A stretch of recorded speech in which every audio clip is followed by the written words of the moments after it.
വേഗം വരുന്നവനായ യേശുക്രിസ്തുവിൻ്റെ നാമത്തിൽ ദൈനംദിന അപ്പം എന്ന വചനചിന്തയിലേക്ക് ഏവർക്കും സ്വാഗതം. ഇന്ന് നിങ്ങളുടെ സ്ഥലത്ത് നിങ്ങളെ അന്വേഷിക്കുന്നു എന്ന വിഷയത്തെ ആസ്പദമാക്കി ചില കാര്യങ്ങൾ നമുക്ക് ചിന്തിക്കാം. അതിനാധാരമായ ഒരു വാക്യം വായിക്കാം. 1 രാജാക്കന്മാർ 19 അധ്യായം 19 വാക്യം. ഏലിയാവ് അവൻ്റെ അരികെ ചെന്ന് തൻ്റെ പുതപ്പ് അവൻ്റെ മേലിട്ടു. എലിയാവ് ഒരു മഹാനായ പ്രവാചകനായിരുന്നെങ്കിലും സാധാരണക്കാരനായ എലീശ ഉണ്ടായിരുന്ന സ്ഥലത്തേക്ക് അദ്ദേഹം പോയി. അവിടെ അദ്ദേഹം തൻ്റെ മേലങ്കി അവൻ്റെ മേലിട്ടു എന്ന് ബൈബിൾ പറയുന്നു. അതുപോലെ കർത്താവ്, അതായത് വലിയ എലിയാവ്, നിങ്ങൾ ഇരിക്കുന്ന സ്ഥലത്തേക്ക് വന്ന് സ്നേഹപൂർവ്വം തൻ്റെ സ്നേഹത്തിൻ്റെ മേലങ്കി നിങ്ങളുടെ മേൽ വയ്ക്കുന്നു. അവൻ നിങ്ങളുടെ മേൽ തൻ്റെ വാത്സല്യത്തിൻ്റെ ആവരണം വിരിച്ച് ആർദ്രമായ കരുതലോടെ നിങ്ങളെ ആലിംഗനം ചെയ്യുന്നു. പാപിയും നികുതിദായകനുമായ സക്കായിയെ പരിഗണിക്കുക. എന്നിരുന്നാലും യേശു അവൻ ഉണ്ടായിരുന്ന സ്ഥലത്തേക്ക് എത്തി. അവൻ ഒരു കാട്ടത്തിമേൽ ഒളിച്ചിരിക്കുന്ന അവനെ കർത്താവ് കണ്ടപ്പോൾ അവനെ വിളിച്ചു, വേഗമിറങ്ങി വാ എന്ന് ആവശ്യപ്പെട്ടു. നമ്മുടെ ദൈവം നമ്മൾ എവിടെയാണോ അവിടെ നമ്മെ അന്വേഷിച്ച് നമുക്ക് രക്ഷ നൽകാൻ വരുന്ന കൃപയുള്ളവനാണ്. അവൻ തൻ്റെ മേലങ്കി നമ്മളുടെ മേൽ വയ്ക്കുക മാത്രമല്ല, തൻ്റെ കൃപയാൽ സൗജന്യമായി രക്ഷ നൽകുന്നവനുമാകുന്നു. കാണാതെ പോയതിനെ അന്വേഷിക്കാനും രക്ഷിക്കാനുമാണ് മനുഷ്യപുത്രൻ വന്നിരിക്കുന്നതെന്ന് ലൂക്കോസ് 19 അധ്യായം 10 വാക്യത്തിൽ പറയപ്പെടുന്നു. നമ്മുടെ മേൽ സ്നേഹത്തിന്റെ മേലങ്ങി വയ്ക്കുകയും നമുക്ക് രക്ഷ നൽകുകയും ചെയ്യുന്നവൻ നമ്മുടെ രോഗങ്ങളെ സുഖപ്പെടുത്തേണ്ട സ്ഥലത്തേക്ക് വരുന്നു. 38 വർഷമായി രോഗിയായിരുന്ന മനുഷ്യനു വേണ്ടി അവൻ ചെയ്തത് അതാണ്. യേശു അവൻ കിടന്ന സ്ഥലത്തേക്ക് വന്നു.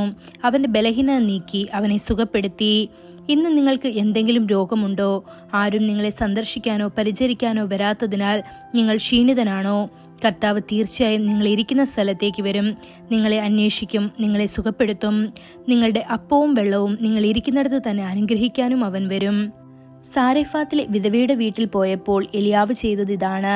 അവളുടെ കൈവശമുണ്ടായിരുന്ന ചെറിയ അളവിലുള്ള എണ്ണയും മാവും അവൻ അനുഗ്രഹിച്ചു. ക്ഷാമത്തിലുടനീളം എണ്ണ ഒരിക്കലും വറ്റിപ്പോയില്ല, മാവ് ഒരിക്കലും തീർന്നു പോയില്ല എന്ന് 1 രാജാക്കന്മാർ 17 അധ്യായം 16 വാക്യത്തിൽ കാണപ്പെടുന്നു. ക്ഷീണിതരായവരെ കർത്താവ് അന്വേഷിക്കുന്നു. അവൻ ഇരിക്കുന്നിടത്തേക്ക് വരുന്നു, അവരെ ശക്തിപ്പെടുത്തുന്നു. ഇസബേലിന്റെ ക്രൂരതയിൽ ഏലിയാവ് നിരുത്സാഹപ്പെട്ടു. അങ്ങനെ അവൻ മരുഭൂമിയിലേക്ക് യാത്ര ചെയ്ത് മരിക്കാൻ ആഗ്രഹിച്ച് ഒരു ചൂരച്ചെടിയുടെ ചുവട്ടിലിരുന്നു. എന്നാൽ കർത്താവ് ആ സ്ഥലത്ത് തന്നെ സ്നേഹപൂർവ്വം അവനെ സന്ദർശിച്ചു. അവന് നല്ല ഭക്ഷണവും വെള്ളവും നൽകി, ഉന്മേഷവും ആശ്വാസവും നൽകി. അങ്ങനെയെങ്കിൽ നിങ്ങളെ അന്വേഷിച്ചു വരുന്ന കർത്താവിനെ നിങ്ങൾ പൂർണ്ണ ഹൃദയത്തോടെ സേവിക്കേണ്ടതല്ലേ? അതിനാൽ നിങ്ങളുടെ എല്ലാ ഭയങ്ങളും അവിശ്വാസവും ഉപേക്ഷിച്ച് എഴുന്നേൽക്കുക. പ്രിയ ദൈവമക്കളെ, നിങ്ങളെ അന്വേഷിച്ചു വന്ന കർത്താവ് നിങ്ങളുടെ അരികിൽ നിൽക്കുന്നു. നിങ്ങൾ അവൻ്റെ കൈ പിടിച്ച് അവനു വേണ്ടി എഴുന്നേൽക്കുകയും പ്രകാശിക്കുകയും ചെയ്യുമോ? അതിനായി ദൈവം നമ്മെ ഓരോരുത്തരെയും അനുഗ്രഹിക്കുമാറാകട്ടെ. കൂടുതൽ ധ്യാനത്തിനുള്ള വാക്യം പുറപ്പാട് 20 അധ്യായം 24 വാക്യം. ഞാൻ എൻ്റെ നാമത്തിൽ സ്മരണ സ്ഥാപിക്കുന്ന ഏത് സ്ഥലത്തും ഞാൻ നിന്റെ അടുക്കൽ വന്ന് നിന്നെ അനുഗ്രഹിക്കും. ഇന്നത്തെ ബൈബിൾ വായന രാവിലെ സഭാപ്രസംഗി 7, 8, 9 അധ്യായങ്ങൾ, വൈകുന്നേരം 2 Corinthians 13 അധ്യായം. ആമേൻ.